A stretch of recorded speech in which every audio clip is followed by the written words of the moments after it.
I take the Oscar with me whenever I can when we're speaking at an engagement so that other students and activists can hold it and take a picture and have fun.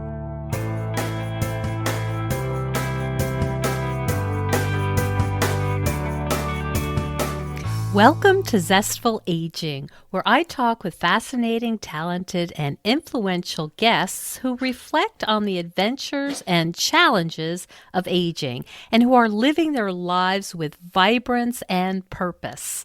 I'm your host, Nicole Christina, psychotherapist, writer, and Zestful Ager. And if you like this podcast, you'll love my companion course, Zestful Aging, Simple and Sustainable Habits for Health and Longevity. You'll have access to what I've learned from being a psychotherapist for 30 years and the latest research on what habits really matter and contribute to vibrant aging. Find out more at NicoleChristina.com. Last week, we spoke with Bill Protzman, a classically trained musician who uses his talents to help vulnerable populations like the homeless vets in San Diego. He really believes that and demonstrates that music does heal. And next week, we're going to be speaking with Liz Scott, who's been a practicing psychologist for 40 years. Her new memoir, This Never Happened, is about her life with two very difficult parents. Well, I have my Jack Russell Terrier Sparky beside me, my coffee in my hand, so let's begin.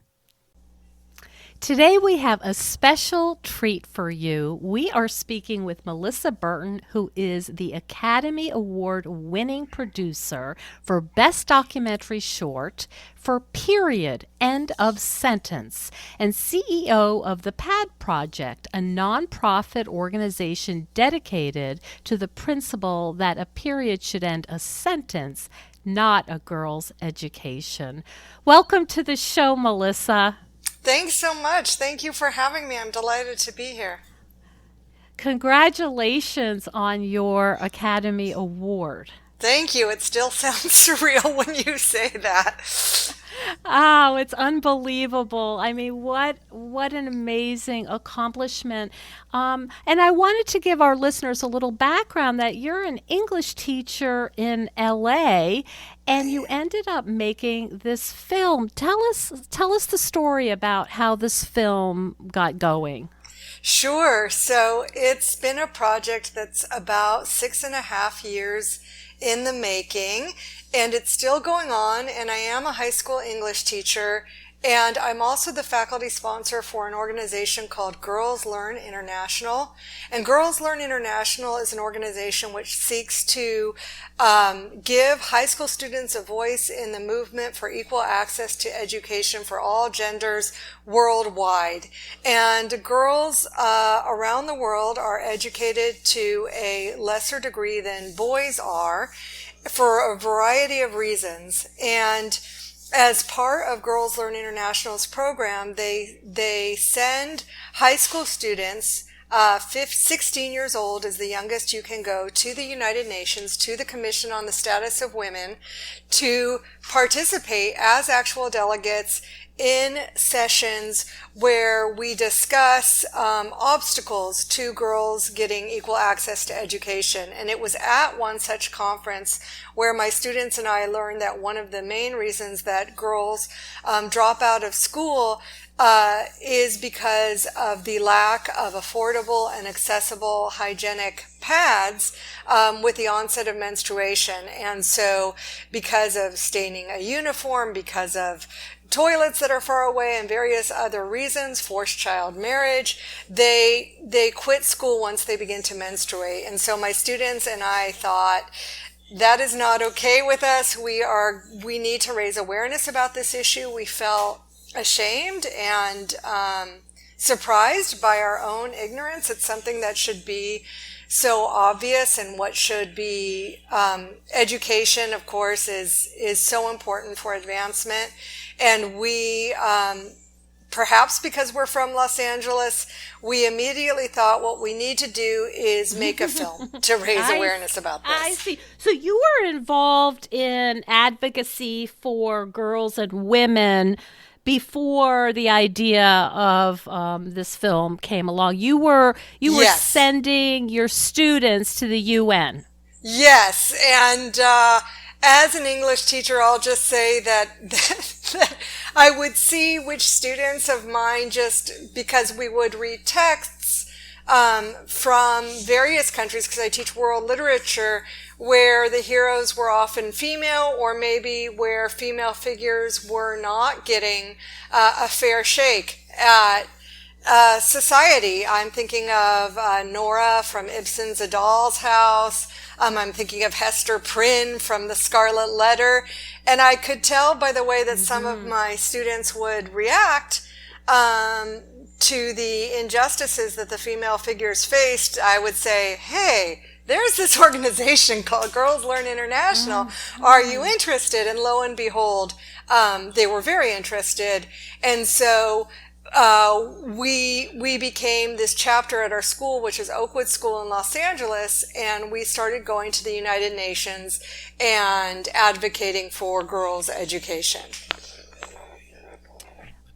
It's amazing. And so I'm guessing you have quite a reputation in your high school. Yes, in my high school, it was a lot of fun. The day after we won the Academy Awards, I came to my ninth grade class with the Oscar in hand, and everybody applauded. And it's pretty much was the show and tell feature of school that day. Everybody came and got to hold it and touch it and see what it was. It's heavy. It weighs 8.5 pounds. And where does it live? Does it live in your home?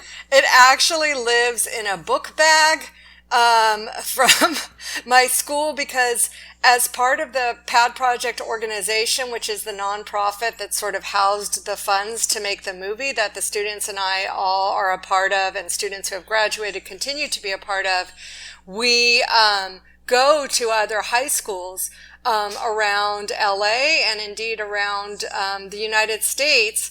So I take the Oscar with me whenever I can when we're speaking at an engagement, so that other students and activists can hold it and take a picture and have fun.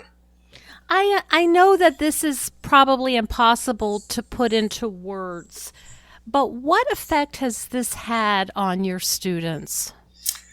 Wow. Well, they are very eloquent, and each individual could speak to that probably, more accurately than I could, but I will say that each of them has stayed with it, so that the founding members of the PAD project, who began the documentary as 15-year-olds, are now as 22-year-olds and 24-year-olds and 20-year-olds.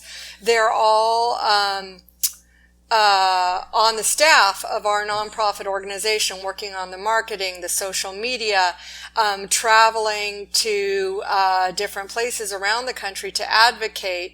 Many of us have gone to the village of Katikera in the Hapur district of India to see the machine. And so everybody has stayed with it. And one of the most beautiful things, just for me to witness from my vantage as a teacher, is that the older students have taken the younger students sort of under their wings. So there's a passing of the torch, and I think that all of us have just felt grateful and emboldened by, like, oh my God, this really did happen. We sort of can't believe it.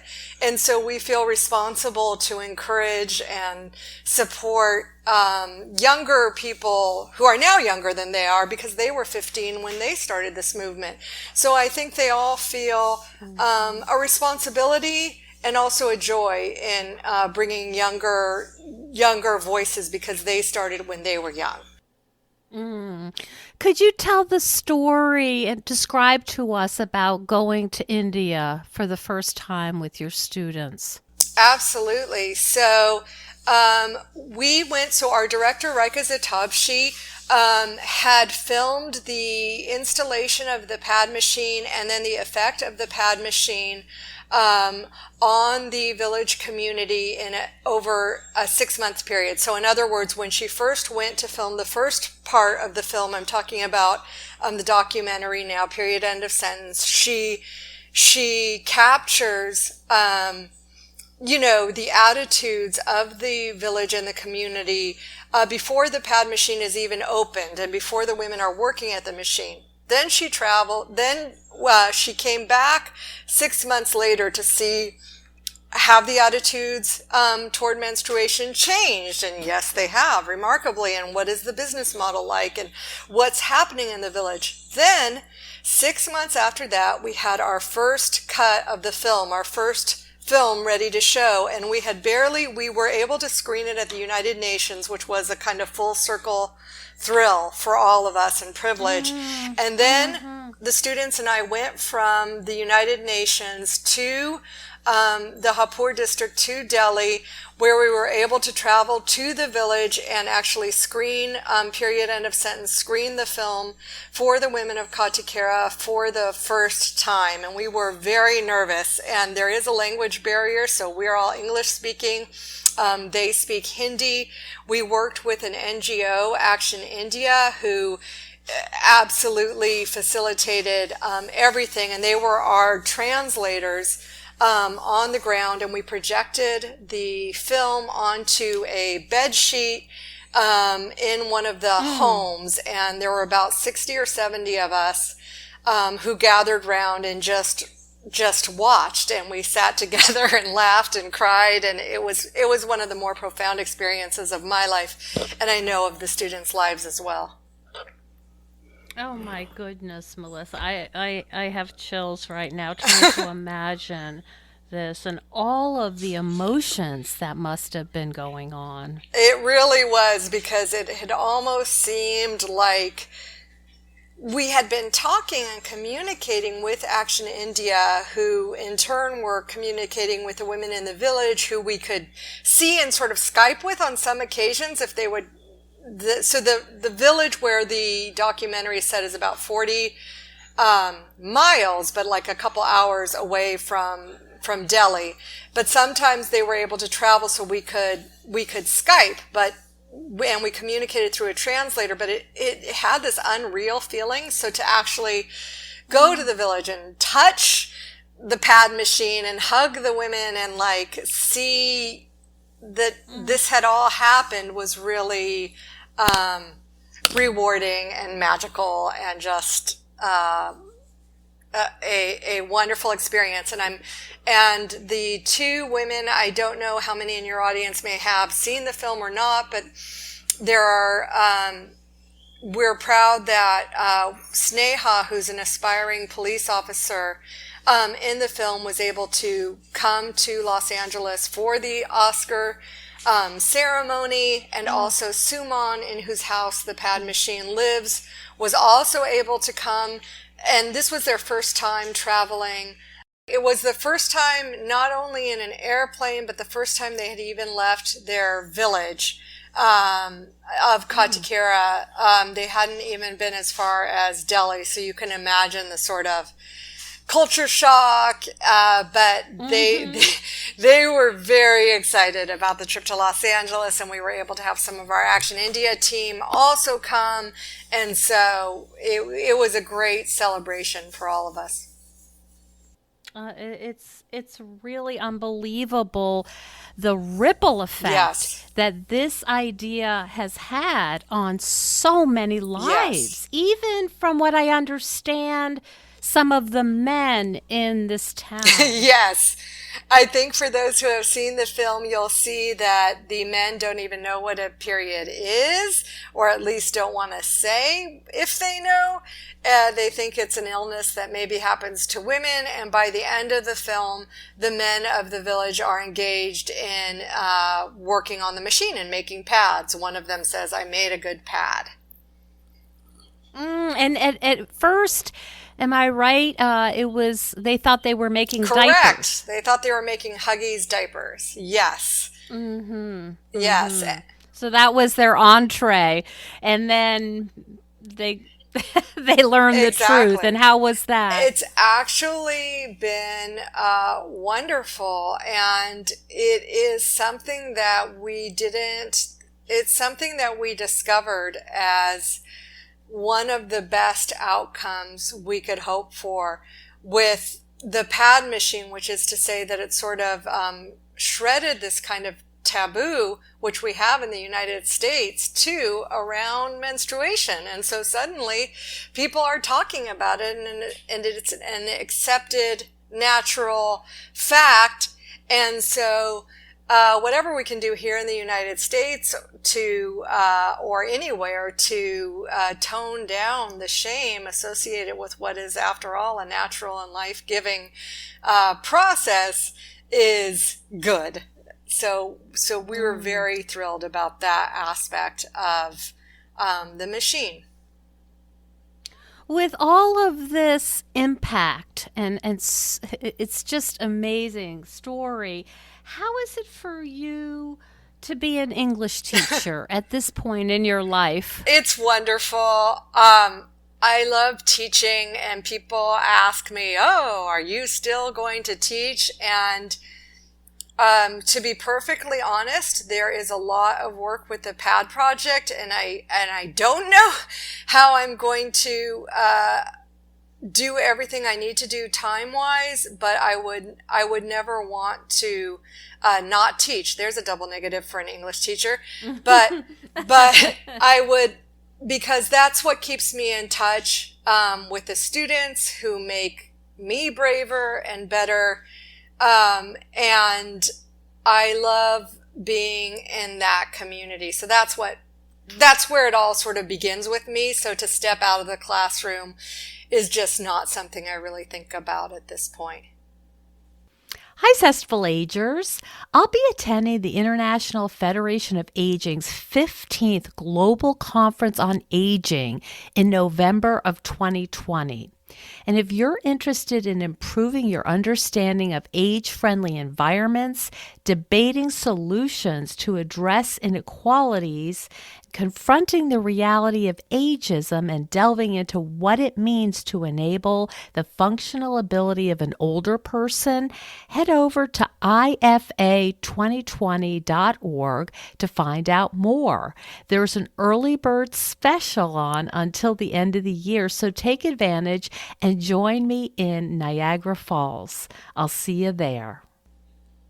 And so are you continuing to work as a faculty sponsor for Girls Learn Yes. International? So Girls Learn International is an organization under the auspices of the Feminist Majority Foundation, and we continue to partner on other ventures to get pad machines to other communities. For instance, right now we're working on sending a pad machine to a women's collective hospital in Afghanistan, in Kabul. So we're partnering. I'm not now, because of the pad project and the documentary, my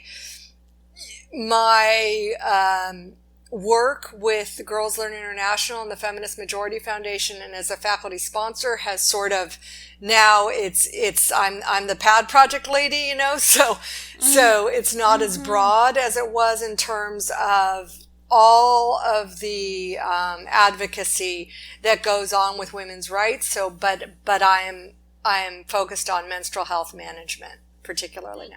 And that's something that you've decided to continue focusing on. You're not looking for other projects that support girls and women. Well, so the PAD project, our mission is to partner with locally and globally to end period stigma. So whatever that means, whether it means, so we're definitely behind issues in the United States. We want to abolish the tampon tax for all states, get supplies that are free, menstrual supplies that are free for girls and in schools, in women in prison, and have all the things that the U.S. could do better. We want to do that, and at the same time, we are working with communities around the world who have expressed a desire for a pad machine in their community.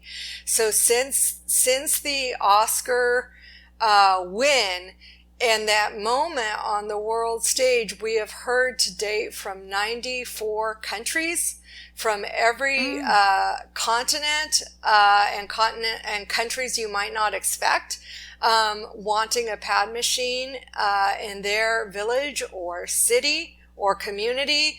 And the outcry and the response has been humbling and overwhelming.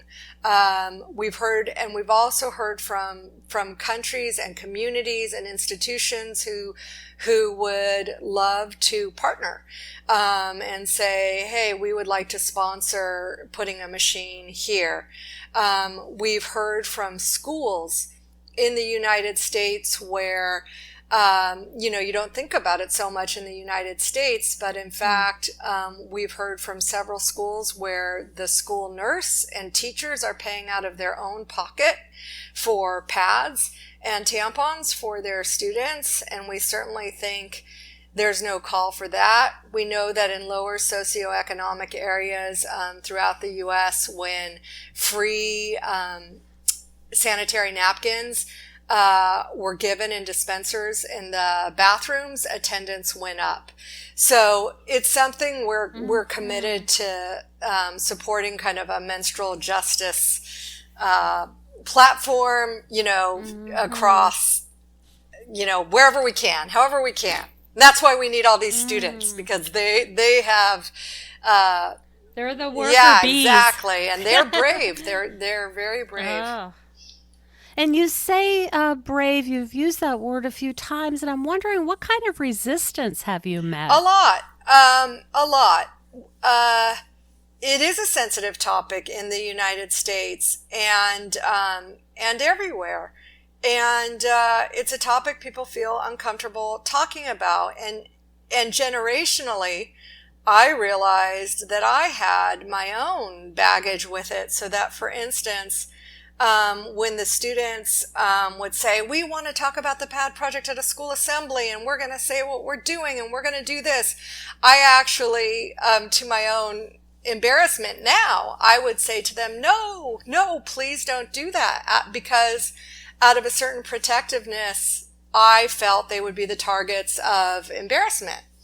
And indeed, some of that has happened, but mostly the school that we go to has been very supportive. But to kind of broaden the lens to the larger community, as we were gaining traction on the film festival circuit, and when we were nominated on the short list and then down to the final 5 nominations for the Oscar, the Hollywood Reporter they do a feature every year where they have anonymous people who are members of the Academy speak out about their votes. And there was a whole article from somebody who identified himself as a longstanding male member of the Academy who definitely would not vote for period, end of sentence, because it was just, I quote, icky. No man would ever vote for a movie to win an Academy Award about that subject. And that was published about 2 weeks before we did win the award. So I'd like to see that person and put the award on his desk. Oh my goodness. So yeah, there are definitely attitudes and feelings of wrinkled noses and that kind of thing. And I suspect, that's whatever's going on with that guy's psyche, who knows? But is there also, in some countries and some cultures, are you pushing against cultural and religious norms? 100%, absolutely, in different communities and cultures, and we want to be sensitive to that. There are some places where menstruation is just not talked about. Murugan Anthem, who is the inventor of the machine, says in our film, he says menstruation is the biggest taboo in our country.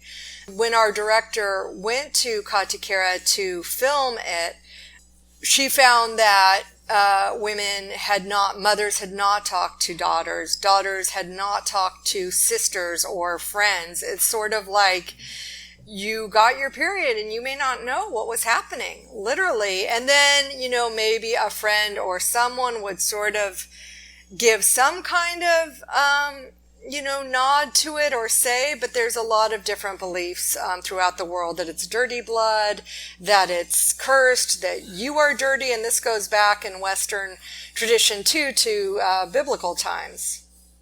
Mm-hmm.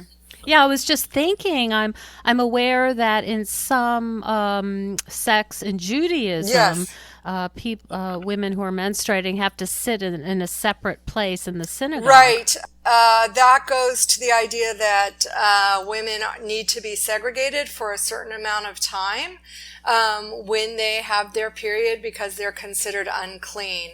And we find this in a lot of different religious beliefs, so that you can't enter a temple, for instance, in the Hindu religion if you're menstruating because you're considered to be unclean. Some cultures believe that you shouldn't be in the kitchen handling food. In Nepal, there's a practice called chowpatty in which women, and it's outlawed. It is outlawed, but culturally it still happens, where women are sent to menstrual huts when they have their period, and they sometimes die because the huts are so rudimentary. And in extreme weather conditions, it's either too hot or they can die from heat. Or if it's freezing, they build a fire, the hut burns down, a wild animal gets them. Goodness. So lots of things happen. And every year, unfortunately, I think the last statistics were that 12 to 14 women die who have been sequestered in menstrual huts with the practice of chowpatty in Nepal. So there's a lot of different things going on around the world with regard to menstrual rights, and I think the biggest thing that we can do is sort of break the shame around it, so it's not as though women need to start to feel like they have to be outcast when they have their period. It's the ultimate feminist It issue. really, that's what It's we what think. it means to be I mean, from the ground up, it's what it means to be a woman. Yes.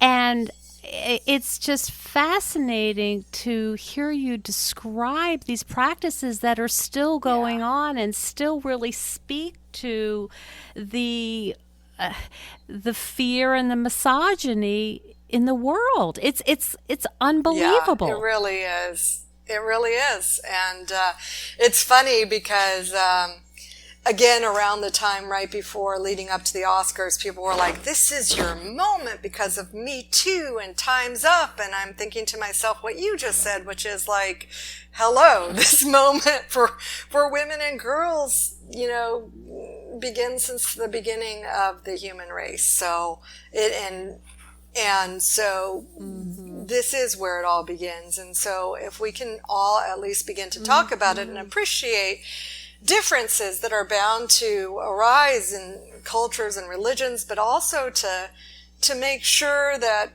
women aren't being cheated out of an education, which is a basic human right, or their full right as citizens to live a full life because of something as natural as a period seems really essential. And it's essential, but I think that there's even more that's going on, which is with your work, Melissa, you're a culture changer. Oh my God. I don't know if thank you, but I don't know if I got I mean, am I wrong? I mean, you are confronting these beliefs that have, that are deeply held.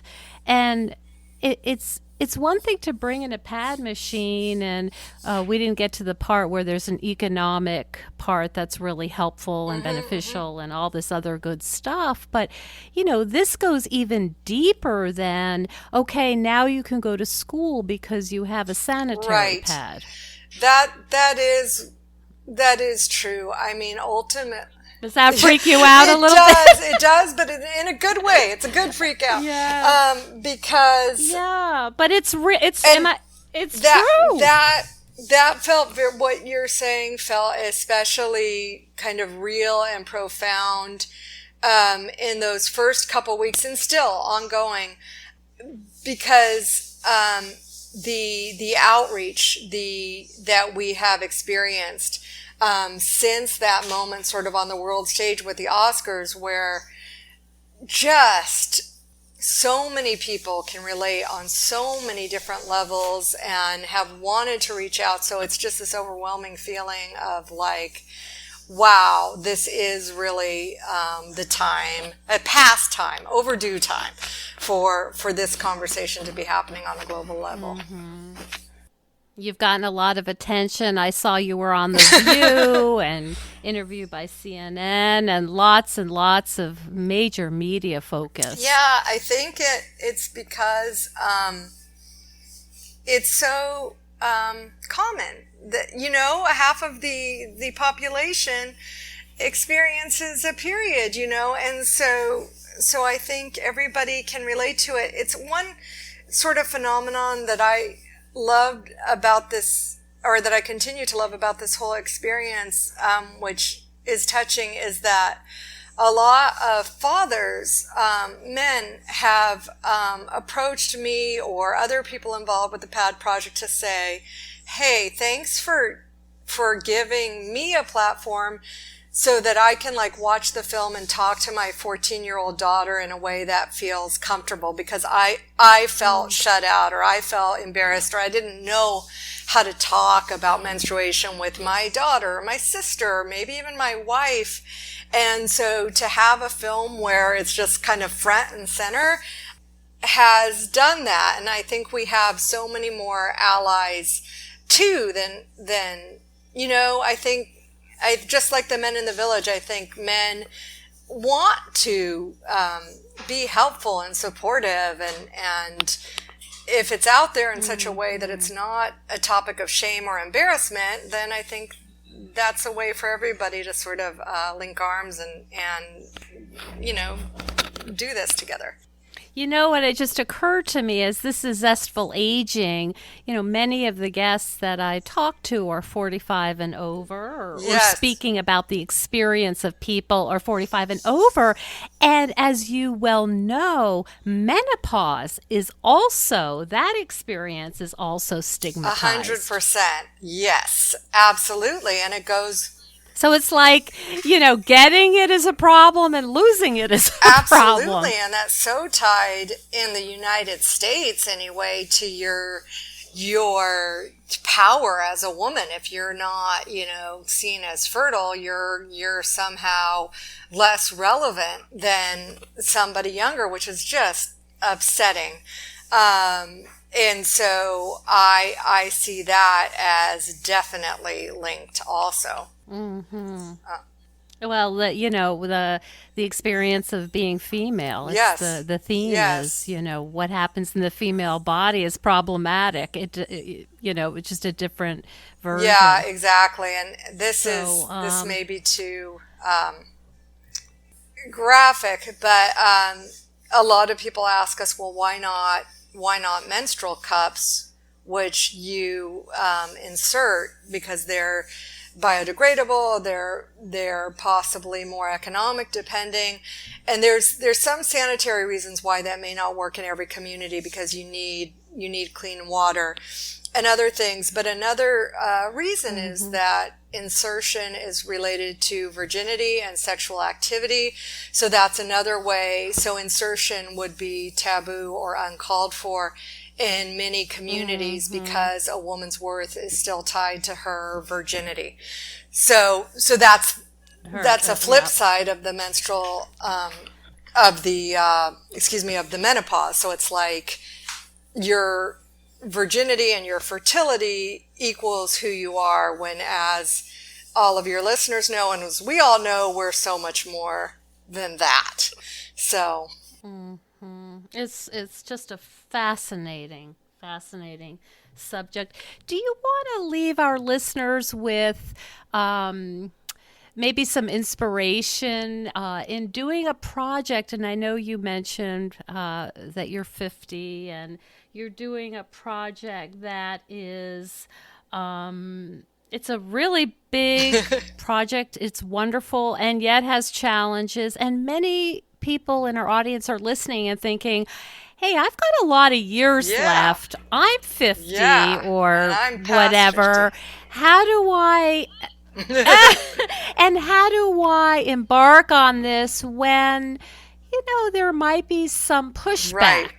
And I might not feel confident, and I might, people might say, what are you doing that for? I appreciate that question, and I appreciate this podcast so much because, to be honest, for me personally, that has been a revelatory, my age and my relation to the young people that I work with and all of this happening. So I would say your naivete or your innocence can be your biggest strength, because as long as you're committed to your idea and you know that your idea is sound and just, you'll find a way. And I would say that include as many people and voices as possible. I know there's this thing of too many chefs spoil the broth or whatever, but if you're making something really big, you need as many chefs as possible. So Don't be afraid to ask for help. yeah, exactly. And so I think that sometimes that makes things messier than if you've got a small group. It can make things feel out of hand. But when I think of the scope of all that has happened, I couldn't, there have been so many people whose ideas and voices have been involved, and every one of those has helped to bring it to the point that it's gotten to. So I would say, don't worry about what you know, just worry in terms of process, because that will come, and just include as many voices and people and help as you need, and go for it. I love that. That's really great advice. Like, you don't have to figure it all out. Right. You just have to take the first step. Yeah, I mean, I really think that, I can identify that with the podcast. I didn't know what I was doing, and then I just started doing it. Right. And now look. And then you learn. That's right. Yeah, that's perfect. Melissa, thank you so much for spending your time with us. This project is deeply inspiring, and I'm so happy to have gotten to speak with you about it today. Me too. Thank you so much for having me, and thank you for your podcast, which is very inspiring, and I love it. So I'm so excited to be a part of it. Thank you so much for joining us on Zestful Aging. If you like the podcast, please share it with some of your friends. I love to hear from my listeners. Send me an email at NicoleChristina.com. In this phase of our lives, we're more aware that our time is precious, and we certainly don't want to waste it taking care of stuff that we no longer need, left over from a life that we are no longer living. We know we would feel better with less clutter and more open space, but we don't know how to get there. If this sounds familiar, I'd love you to check out the online course I've developed with professional organizer and designer Carrie Luderin. This course is different than others you may have tried because we give you clear steps to deal with the clutter and tools to help you face the overwhelm and feelings that come up when you're going through your clutter. It's practical and realistic, and the lessons are short and punchy and very manageable, but it has the power to change your life.